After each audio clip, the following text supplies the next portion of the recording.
करो ई राजा तनी सबर करो ऐसे ना लबर लबर करो ई राजा तनी सबर करो जानी हमके फसावा दाल में दाल में दाल में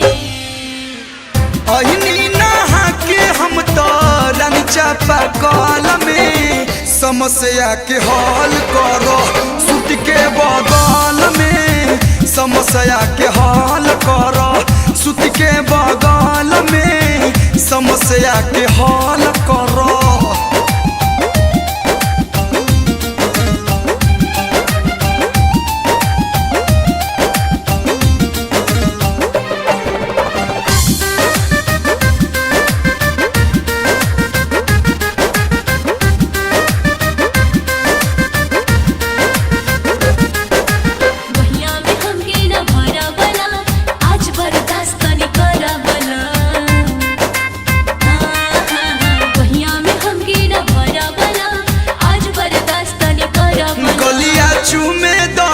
काहे हमसे दूर करेलू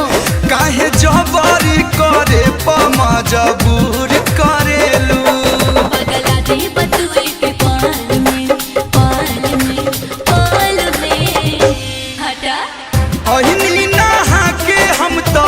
रानी चापा कल में समस्या के हल करो सूट के बगल में समस्या के हल करो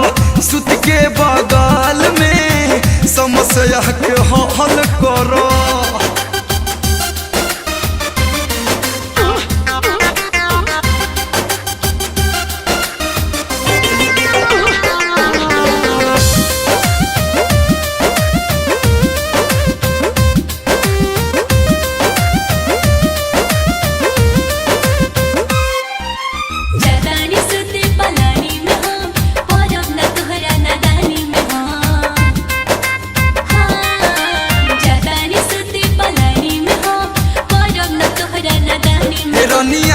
पाना बलम्मा के विरोध करेलू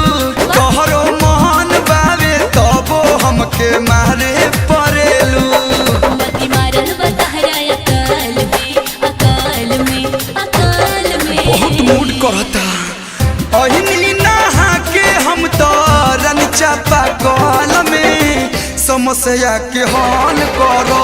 सूट के बगल में समस्या के हल करो सूट के बगल में समस्या के हल करो।